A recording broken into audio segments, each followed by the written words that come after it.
നമസ്കാരം. ഇന്ന് നമ്മൾ കളരിയിൽ കാണുന്ന വിദ്യകളൊക്കെ തന്നെ പഴയ കാലങ്ങളിൽ ധനുർവേദത്തിൽ ഉണ്ടായിരുന്ന വിദ്യകൾ തന്നെയാണ്. എന്നാൽ കാലത്തിൻ്റെ മാറ്റം കൊണ്ട് അത് മാറി മറിഞ്ഞ് ഇന്ന് കളരിയിൽ കാണുന്ന വിദ്യ പോലെ ആയിത്തീർന്നിരിക്കുകയാണ്. ധനുർവേദത്തിൽ അസ്ത്രവിദ്യയും വാളും പരിചയും കുന്തം ഗദ ഇവയൊക്കെ തന്നെയായിരുന്നു ഉപയോഗിച്ചിരുന്നത്. അതുപോലെ പടയിൽ നിൽക്കുന്ന ചക്രങ്ങൾ നിലകൾ ഒക്കെ തന്നെ ഇന്ന് മാറി മറിഞ്ഞ് ഇന്ന് കളരിയിൽ ഇതൊക്കെ തന്നെ കാണാനുണ്ട്. ഒരു കുട്ടി 7 വയസ്സിൽ ആണ് കുട്ടിയെ കളരിയിലിരുത്തുക. കളരിയിലിരുത്തിയതിന് ശേഷം 12 വർഷമാണ് അവനെ ഈ വിദ്യ അഭ്യസിപ്പിക്കുന്നത്. ഒരു വ്യാഴവട്ടക്കാലം അവനെ പഠിപ്പിക്കുക എന്നുള്ളതാണ്.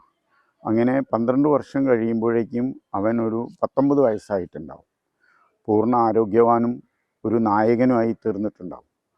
ആ കാലത്തിനിടയ്ക്ക് ഈ 12 വർഷത്തിൻ്റെ കാലത്തിനിടയിൽ അവൻ ഈ അന്ന് നിലവിലുണ്ടായിരുന്ന ഇന്നും ഉണ്ടായിക്കൊണ്ടിരിക്കുന്ന മഹാവിദ്യകളൊക്കെ തന്നെ പഠിച്ചിട്ടുണ്ടാവും. ഒന്നാമത്തത് യോഗവിദ്യ, മഹാവിദ്യ, ശ്രീവിദ്യ. ഇത്തരത്തിലുള്ള 3 വിദ്യകളും ഗുരുനാഥനിൽ നിന്ന് അവൻ സ്വയക്തമാക്കിയിട്ടുണ്ടാവും. പിന്നീടാണ് അവൻ പുറത്തേക്ക് വരുന്നത്. കൂടാതെ ഈ ധനുർവേദത്തിലുള്ള വിദ്യകളും അതോടുകൂടി തന്നെ അവൻ ശരിയായ ഒരു നായകനായിട്ടുണ്ടാവും. ചില കളരികളിൽ ഇതിന് പുറമേ മറ്റ് ചില വിദ്യകളും പഠിപ്പിക്കാറുണ്ട്. അത് കേരളത്തിൽ ചില ഗുരുനാഥന്മാർ വിഷവൈദ്യം, അതുപോലെ ആയുർവേദം, മർമ്മശാസ്ത്രം, ഇത് ഞാൻ മുമ്പും സൂചിപ്പിച്ചിട്ടുള്ളതാണ്. ഇതെല്ലാം തന്നെ പഠിച്ച് അവൻ തികഞ്ഞ ഒരു യോദ്ധാവായി ഒരു നായകനായി പുറത്തേക്ക് വരികയാണ്. ഒരു 19-20 വയസ്സാകുമ്പോഴേക്ക് അതായിട്ടുണ്ടാവും. പിന്നീട് അവൻ ഏകദേശം ഒരു 40 വയസ്സാകുമ്പോഴേക്ക് തന്നെ അവന് മുൻതണ്ടയ്ക്ക്, അതായത് മുന്നോട്ട് ആരാണ് എന്താണെന്നൊക്കെ ചോദിക്കാനുള്ള ഒരു സിസ്റ്റം അവനിൽ വരും. ആരാണോ അധർമ്മം ചെയ്യുന്നത് അതിനെ തട്ടി ചോദിക്കാനും അതിനെതിരെ പ്രവർത്തിക്കാനൊക്കെ ഉള്ള ഒരു സംഗതി അവന് വന്നു ചേരും. അങ്ങനെയായിരുന്നു അവൻ പണ്ട് യുദ്ധത്തിൽ പങ്കെടുത്തിരുന്നത്. യുദ്ധത്തിൽ പങ്കെടുത്തു കഴിഞ്ഞാൽ അവൻ വീരമരണമായിരുന്നു അഭിമാനിയായിട്ടുള്ള ഒരു യോദ്ധാവ് ആഗ്രഹിക്കുന്നത്. അത് ഞാൻ ഇതിൻ്റെ മുമ്പേ പറഞ്ഞിട്ടുണ്ട്. ഈ 3 വിദ്യകൾ പഠിക്കാൻ, ഞാൻ സൂചിപ്പിച്ചിട്ടുള്ള ഇത്തരം വിദ്യകൾ പഠിക്കാൻ ഒരു ഗുരുവിൻ്റെ ആവശ്യം ഉണ്ട്. ഗുരുവില്ലാതെ ഇത്തരം വിദ്യകളൊന്നും തന്നെ പഠിക്കാൻ പറ്റില്ല. അപ്പം നമ്മൾ കളരിയിൽ തന്നെ നോക്കാം. ഒരു കന്നിമൂലയിൽ നമ്മൾ 6 പടികളാണ് വെച്ചിട്ടുള്ളത്. 6 ശ്രീനാരായണ ഗുരുദേവൻ തന്നെ പറഞ്ഞിട്ടുണ്ട്, 6 പടിയും കടന്ന് അവിടെ ചെന്നാൽ ശിവനെ കാണാം. ഏവരിലുമുണ്ട് ഈ ശിവത്വത്തിൻ്റെ ബീജം. മനുഷ്യരിലെ ഇടയിലുള്ള ഈ മഹാശക്തിയെ വിളിച്ചു നിർത്താൻ സാധിച്ചാൽ പുരുഷശക്തി ഉണരും. പുരുഷശക്തി ഉണർന്നു കഴിഞ്ഞാൽ ഈ പ്രകൃതി ഓട്ടോമാറ്റിക്കലി ഉണർന്നിരിക്കും. ഈ തത്വമാണ് നമ്മൾ പ്രാക്ടീസിലൂടെ ഉണ്ടാക്കിയെടുക്കുന്നത്. അതിനാണ് അഭ്യാസം എന്ന് പറയുന്നത്.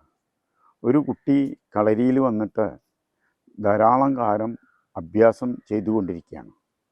അപ്പം അവൻ്റെ മനസ്സ് ഏകാഗ്രമാവുകയും അവനിൽ നിന്ന് ചീത്ത ചിന്തകളൊക്കെ പോയിട്ട് അവൻ ഒരു പുരുഷനായി മാറുകയാണ്. അപ്പം ഗുരുനാഥൻ പറഞ്ഞ പോലെ, എൻ്റെ ഗുരുനാഥൻ ഉപദേശിച്ച പോലെ തന്നെ പറയട്ടെ, അപ്പോഴാണ് ഇവന് 6 പടിയും കടന്ന് അവിടെ ചെന്നിട്ട് ശിവനെ കാണാൻ പറ്റുന്നത്.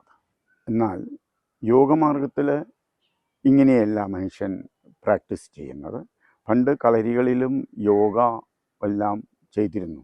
എല്ലാ കളരി ഗുരുക്കന്മാരും തന്നെ യോഗ പരിശീലിച്ചിരുന്നു. ഞാനും ഒരു യോഗാചാര്യനും കൂടിയാണ്. ഈ പഞ്ചയോഗാത്മകമാണ് മനുഷ്യസത്ത.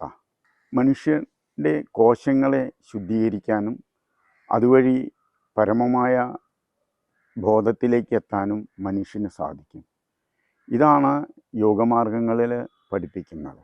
ആസനം കൊണ്ട് കാമമല കോശത്തെ പരിപക്വമാക്കുകയും അതുപോലെ തന്നെ പ്രാണായാമം കൊണ്ട് മനോമയ കോശത്തെ പരിപക്വമാക്കുകയും പ്രത്യാഹാരം കൊണ്ട് അതിമാനസ കോശത്തെയും ധാരണയാൽ വിജ്ഞാനമയ കോശത്തെയും ധ്യാനത്താൽ ഹിരൺമയ കോശത്തെയും പരിപക്വമാക്കിയിട്ട് ആത്മാവിലുള്ള ഒരു പൂർണ്ണ സ്വതന്ത്രാവസ്ഥയിലേക്ക്, ഒരു മുക്തിമാർഗത്തിലേക്ക് അവൻ കടന്നു പോവുകയാണ് ചെയ്യുക.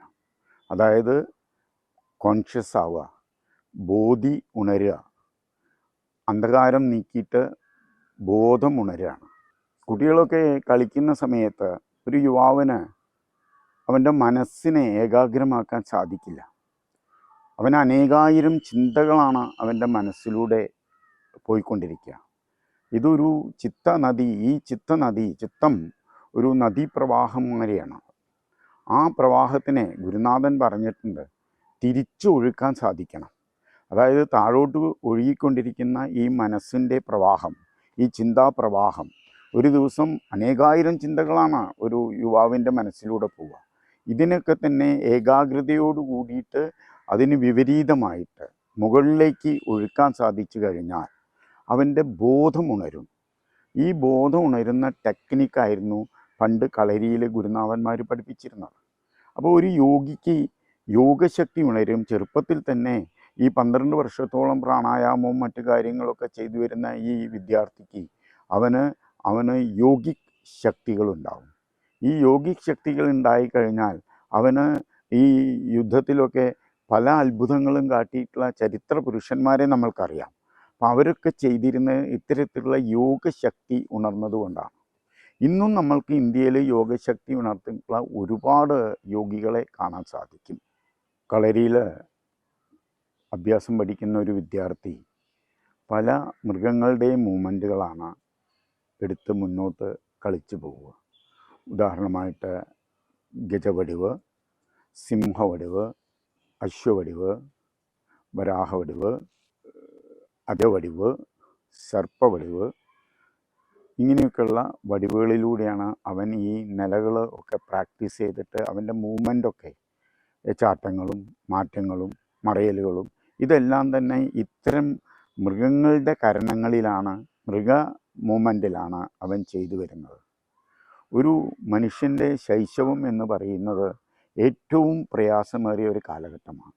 ഈ കാലഘട്ടത്തിലാണ് ഇത്തരം മൃഗങ്ങളുടെ മൂവ്മെൻറ്റിലൂടെ, ഇത്തരം മൃഗങ്ങളുടെ ചലനങ്ങളിലൂടെ അവൻ കടന്നു പോകുന്നത്. അപ്പോൾ അവൻ്റെ ശരീരം വളരെ ബലവത്തായി തീരുകയും അവന് ഇതുപോലെ തന്നെ മുന്നോട്ടും പിന്നോട്ടും സൈഡിലേക്കൊക്കെ മൂവ് ചെയ്യാനൊക്കെ ഉള്ള സാധ്യത കൂടി വരും, എളുപ്പമായി തീരും. അവൻ്റെ ശരീരത്തെ നല്ല ഫ്ലെക്സിബിളാക്കി മാറ്റാൻ കഴിയും. അതുകൊണ്ട് തന്നെ അവന് കൈകാലുകൾ അവൻ വിചാരിക്കുന്നിടത്തേക്ക് കൊണ്ടുവരാൻ സാധിക്കും. അതുകൊണ്ടാണ് ആദ്യം അവൻ ആസനം എന്ന് പറഞ്ഞാൽ പ്രത്യേക രീതിയിലുള്ള ഈ ഒരു ഇരിപ്പുകളാണ്. ആ ഇരുപ്പിൽ തന്നെ അവൻ കൂടുതൽ കായികശേഷി നേടുകയാണ്. മനഃശക്തിയും അതിൻ്റെ കൂടെ തന്നെ വരും. അതുകൊണ്ടാണ് അവൻ്റെ ഈ ബോഡിയിലുള്ള കാമമലകോശം എന്ന് പറഞ്ഞാൽ അവനിലുള്ള ഈ നെഗറ്റീവ് ചിന്തകളുടെ, അവന് നെഗറ്റീവായിട്ടുള്ള ശരീരത്തിലുള്ള സാധനങ്ങളെ മുഴുവൻ തന്നെ പുറത്ത് കളയും. ഇതൊക്കെ അവൻ തുള്ളി കളിച്ചുകൊണ്ടിരിക്കുന്ന സമയത്ത് അവൻ്റെ വിയർപ്പിലൂടെ അത് പുറത്തേക്ക് പോയിട്ട് അവൻ്റെ ശരീരം സ്മൂത്തായി മാറുകയാണ് ചെയ്യുക. ഇതുകൊണ്ടാണ് അവൻ ഇത്തരത്തിലുള്ള ഓരോ ചലനങ്ങളും പഠിച്ചു വരുന്നത്. ഇത് ഗുരുവിൻ്റെ നിർദ്ദേശം കൊണ്ട് അവനതിൽ വളരെ കഴിവ് നേടാൻ സാധിക്കും.